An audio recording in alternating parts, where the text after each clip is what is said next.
Hi, everybody. This is Dr. Jiveh, and I'd like to welcome you to another episode of Latte Talk. I say this about every episode, but this is really good.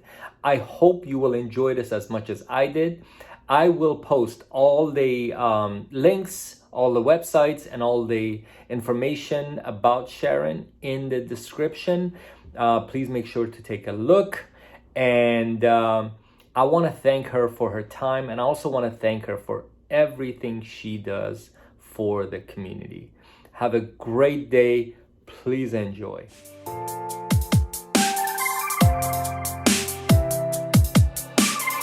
She was just a girl.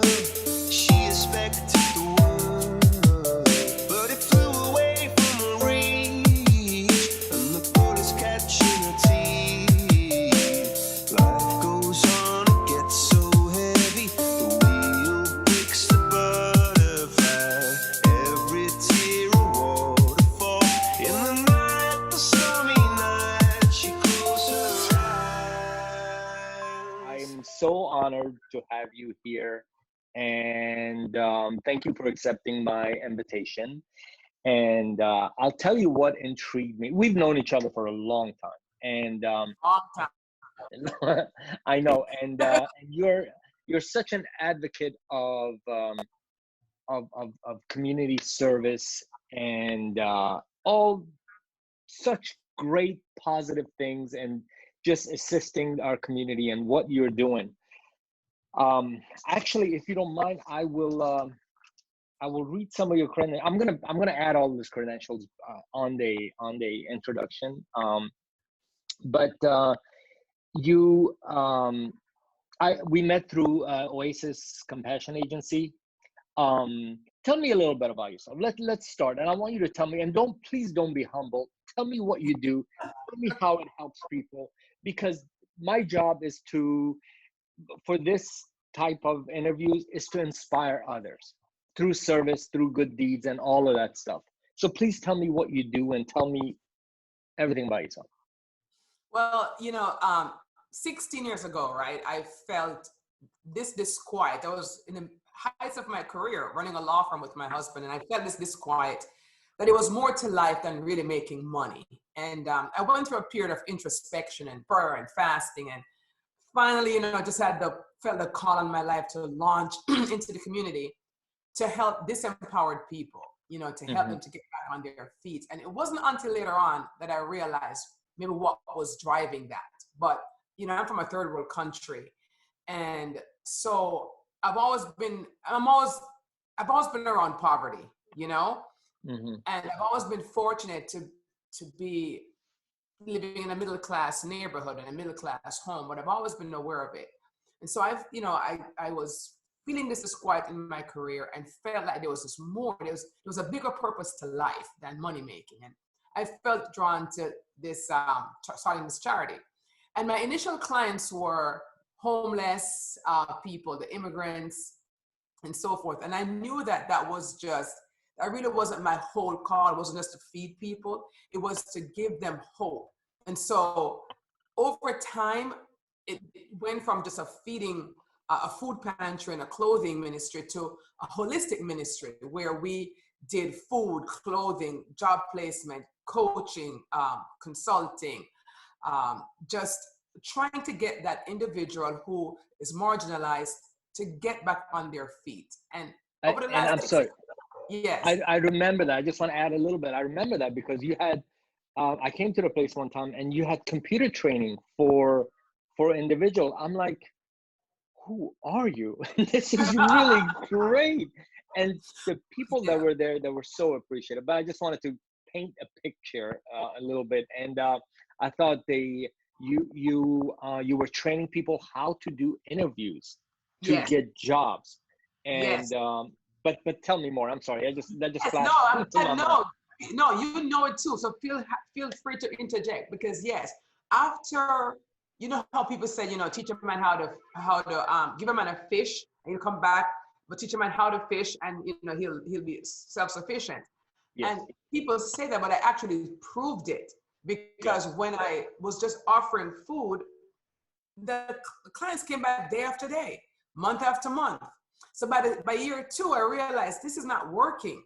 I have to get these people to start to think independently, because no charity can feed a family forever, right? They have to get on their feet to be sustainable. So I brought in the computer classes, and I was blessed to have amazing qualified volunteers from the community that really just assisted me over the 16 years that I was doing it. And so we had volunteer computer trainers, volunteer computer teachers. I had volunteers who were in HR who helped with mock interview training. We filmed some of the interviews so people could see how they're showing up, in interviews. And so we launched a whole career center that was, its whole purpose was to get you job ready. Yeah. And so to empower, I guess, to empower the people to. Yes, because the whole point of it is to have them become self-sufficient individuals. Yes. And truthfully, after we went 14 years, I began to see a shift in the community, because we were in the same community for 16 years. Yes. And I'm proud to say that we really transformed that community. We have tremendous stories of people, families who got on their feet, who, got jobs. We had a job counselor, and her job was to work with them on their resumes, get them interviews. We had the interview close for them and get them through the door. We had tremendous testimonials. When I began to see second generation and then people from families, I began to realize, there's more needed. So as we saw different needs, younger people coming in, we realized, okay, they already have computer skills. What do they want? Because, young people are computer trained. So they more needed a lot more mentoring. So I began to bring in that component as well, trying to partner them up with others who could assist. But then after 14 years, Dr. Jiveh, I realized that what I began to see as clients were older people, seniors, who were on very fixed income. And I'm talking seniors more like in their 80s. Fixed income, because I had seniors in their 60s who took computer classes and went back to work. But I began to see older seniors, and the younger people had left. They had left that area. The community was changing. And so it became more like a food program again. And that's when I knew, at year 14, I knew that it was time to transition out, because we were never designed to be a food program only. Of course. So we had less demand on our computer classes.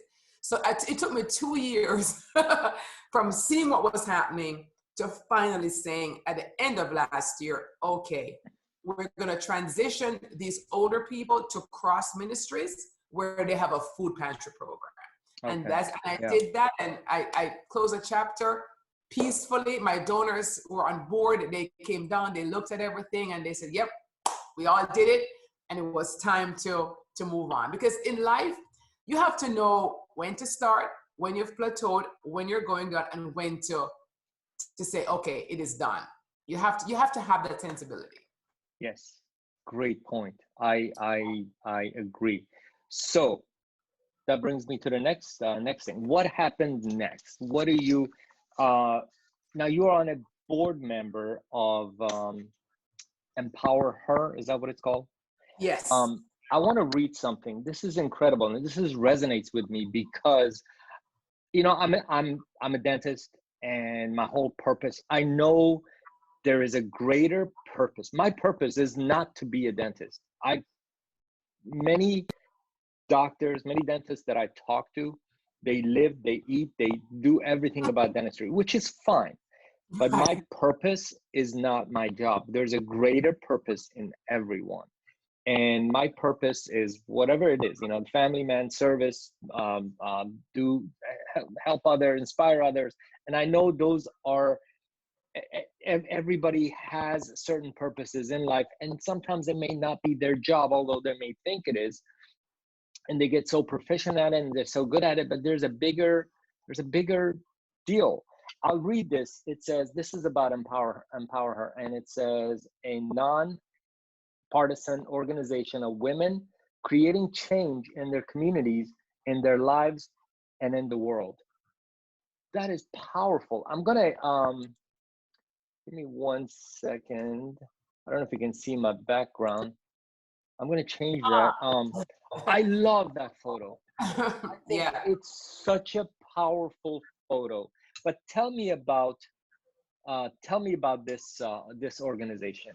And Well, you're the board member, I guess. yes. So I was asked to be on the board 3 years ago, I think it was, and the founder, her name is Janine Wester, and she had a similar passion as myself for women, to empower women. And so we got together, all those women in that picture back there, they all had similar passions. They're very ambitious women. They're very, professional. They're lawyers, they're teachers, they're, ministry people. And we put on these conferences and we put on classes to teach women how to do business, how to do life. But the biggest part that we're proud of is what we do with the young people. So we work with seniors in high school. They apply into the program, and then they're mentored for about a year. And they get monthly classes, a lot of mentorship. They get to go to Tallahassee, and so forth. And they get a wonderful exposure before going off to college, about what a truly empowered woman looks like, And so these seniors, I think it gives them such a boost that they outperform last years. They're the ones who are going to do great things. And really, you talk about your passion, and I agree with you. Because when I met you as a dentist, what attracted me to you and to your lovely family was your heart for service, because we had met at a Rotary Club, and you pretty much took me under your wing, and you said, okay, I like what you're doing. Let me introduce you to some other people who have charitable hearts. And you did. And out of that group, I was able to get a grant. Nice. And so much, you remember, so much encouragement. Big brothers and big keepers, or my brother's keepers. I forgot what the foundation was. Yes. But they helped me to secure my first truck, if you remember. I do remember, yes. So that was a game changer for me, because now I was able to pick up more food to feed the people. I had a thrift store at the time, so I was able to pick up more donations. So I always thanked you in my heart for that, because you just embodied service. And so I appreciate that. And my passion is empowering, especially empowering women. And so as I enter this season of my life, Dr. Jiveh, last year I relocated from South Florida at the end of last year to Charlotte to go completely online with my business of coaching and empowering female entrepreneurs to do business and life coaching. And I am enjoying it. I mean, tremendously. That's wonderful. Yes, I can tell. Yeah, I can, I always say this, I try to interview really passionate people and authentic people that are just love to serve. And this is my goal to interview them. And you can tell, you can feel the energy, and just by talking to you. I like to read this really quick, and I know I kind of touched upon it. It's Empower Her's mission. This is such a powerful statement. Empower Her's mission is to connect with women and girls, find strength of character, leadership to influence and transform the political, business, and power structure with our community.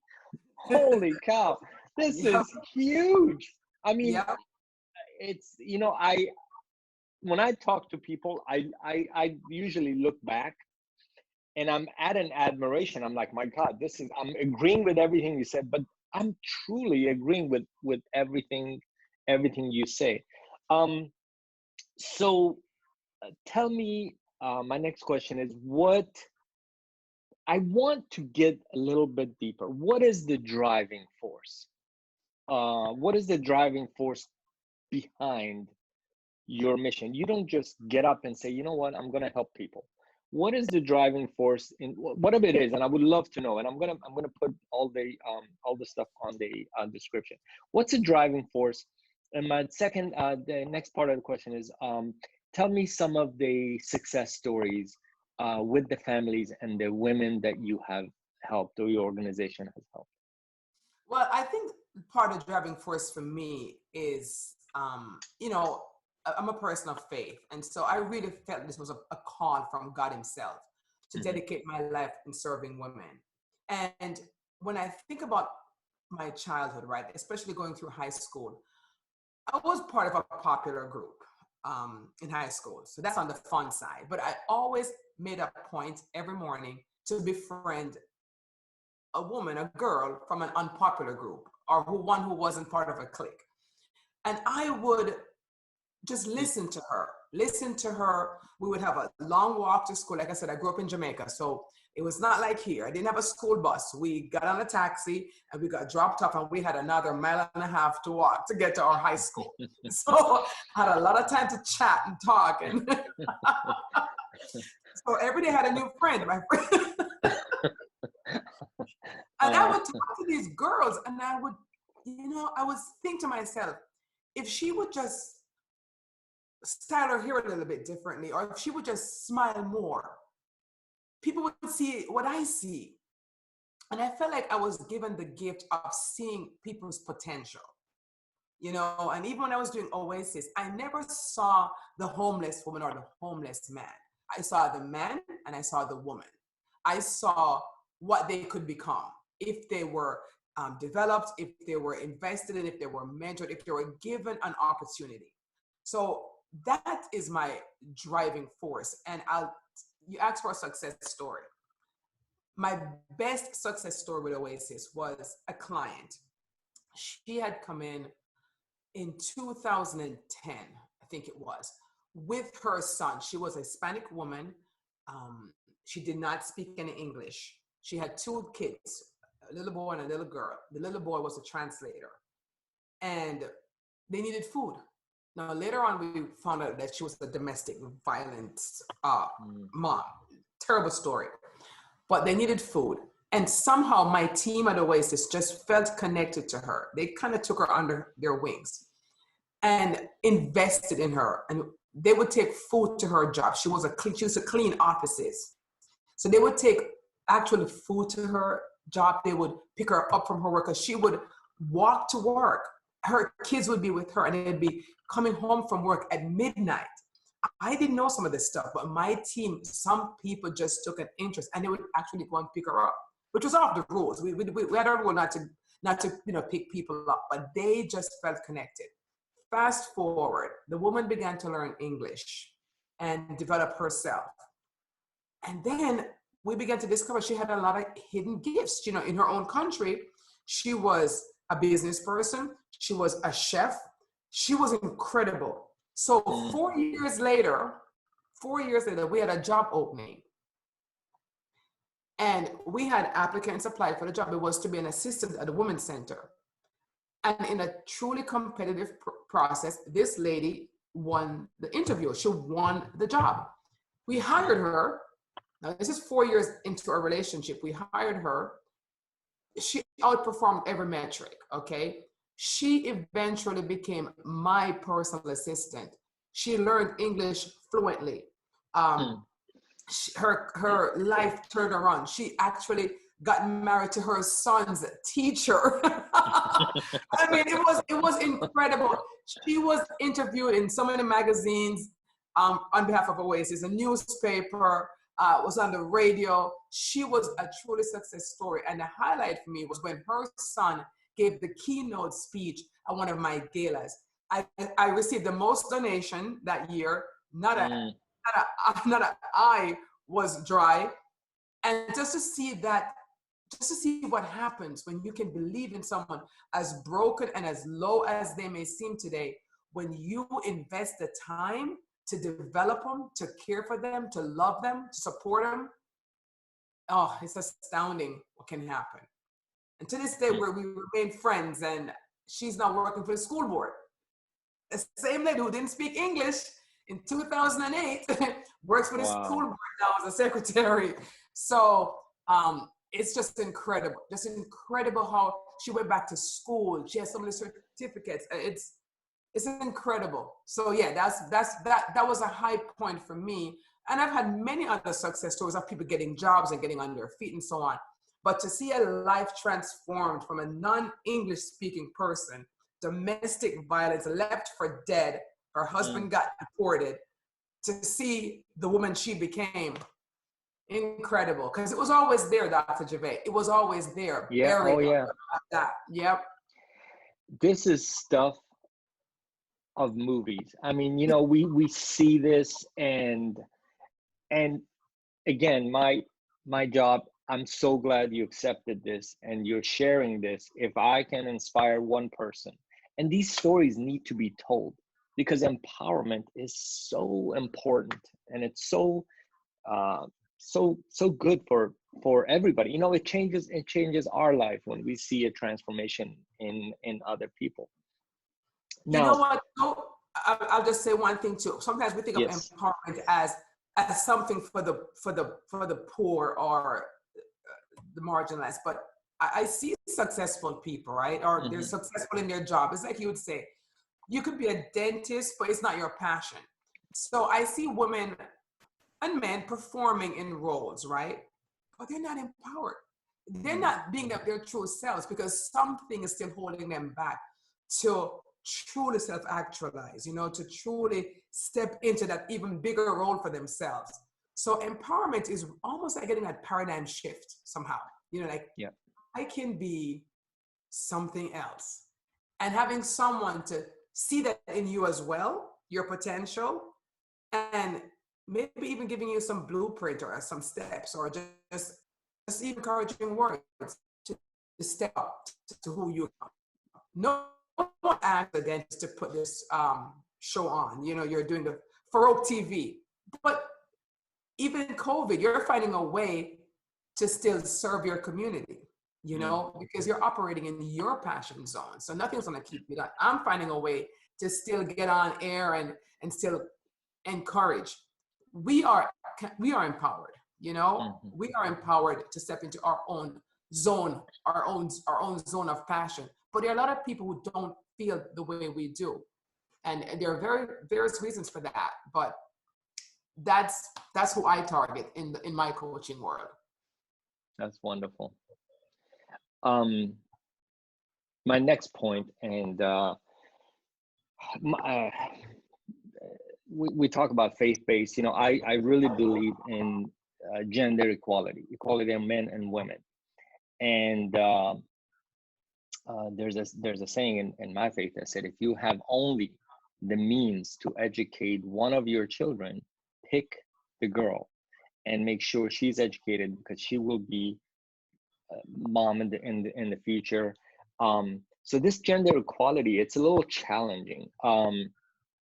What are some of your challenges that you see in the community and in your work? Well, I would say we have come a long way with gender equality. It obviously, it was a lot worse, you know, 20, 30 years ago, but we've come a long way. I'm seeing more and more women, including minority women, who are getting huge roles in leadership. They're heading up companies, you know, I mean, I see almost every Fortune 500 company, they're making a real effort to have in their C-suite somewhere a woman. And I'm seeing it, and I'm seeing a lot of minority women. So I'm encouraged by that. We still have some ways to go. And I think gender equality comes down to, again, a mind shift in the community, in society. And let me say this, there are women who do not support gender equality. Yeah, believe it or not. Because if they did, if more women did, would be even further along. I've seen women disparage between a male boss and a female boss. Oh, I support a male boss. Doesn't help the narrative, does it? You know, it's even if you have a woman running for president, the country's not ready. Women are saying the same thing too. It's not just men who are not for it. A lot of men are for it, but you have a lot of women who are not for it. And it's conditioning. Women are weaker. Women have to prove themselves more. Women can't lead the way men lead. Women are emotional, they're moms. And so it's going to require a collective shift in consciousness that women are equal. And it's going to require women to feel that way as well. That's so good. That's great. And a lot of times gender equality, to some, they don't know what it really means. It's not just that, you know, having the positions, or it is a mind shift, like you said. But Yes. we could get so much deeper into that, and I don't want to take too much of your time. But this brings me to my last questions. And how do you see our future? I mean, and in our community, and how do you see our positive future in the community, and how do we get there? Well, we are in this pandemic currently, right? So I believe that COVID-19 is the beginning of the real future going forward, because it's flattening the playing field for a lot of people. It's leveling the playing field. Take, for example, churches. You have churches with 20, 30,000 people, big buildings. And then you have my church that I started going to here. We meet in a school, less than 100 people. Well, guess what? We're all online now. Everyone's online. So if my pastor shows up with his A game, he's going to have the same opportunity as this other pastor over here who had a 40,000 following. Show up as your best selves. So I've been encouraging people through this pandemic to do personal development. Figure out what talents and skills you can sharpen. What are the opportunities that we're going to have? Because we're never going to, the normal back there is not the normal in front of us. It's a new normal. So how can you, again, shift your thinking to embrace the new normal, look for opportunities like you're doing to grow your business, to work online. I picked up a client through this COVID-19 6 weeks ago. They're in Chicago. I'm their virtual COO. Didn't ask for it. The lady was my coaching client, and she asked me to look at her business for a little bit. Then now I'm running their staff meetings every Monday. I'm doing training meetings with their staff. This is through COVID. This wasn't my plan. So there are opportunities out there if you are willing to stretch and to grow and to stop clamoring for what was and embrace what's coming. So the future to me, while we have the challenges of this pandemic and the deaths, which gives all of us anxiety, don't get me wrong, because I do get anxiety, I also try to look at, okay, and how can I thrive in this? Because this may go on for another 2 years. So how can I thrive? And so I'm encouraging people to look at your business model. How can you make it portable? Because in the long run, that's going to serve you anyway. And maybe not all businesses can be portable, but how can you adapt in this new reality? Or reinvent. You know, I've seen so many people that reinvent the structure of how they're doing their work. And Yes. Very good. Well, I really appreciate your time. I appreciate your leadership, your humbleness, your gratitude. Like I said, we've known each other for a long time. You know, we've been working together, and I have so much respect for you and your husband, which I've met one time, very short time. But I do watch him on LinkedIn and his inspirations. And any final thoughts before we sign off? No, I really thank you for this opportunity, and I thank you for what you're doing to, in bringing positivity to our community. And I mentioned with Empower Her, the group behind you, we normally have a conference, right, in person. But this year, I'm actually speaking at an online event that they're hosting in May. So just finding ways to pivot in this economy is just the way to look at life in these days. So thank you again for putting on Furrow TV and having me be a guest.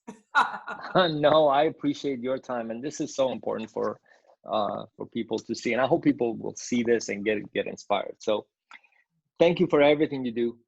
Again, thank you for your time, and please say hi to your husband, and all the best. And I appreciate everything, and I'll put all the links and information about you. And I think it's important to people to see this. Like I said, you're living a Hollywood movie. You're experiencing that, and people should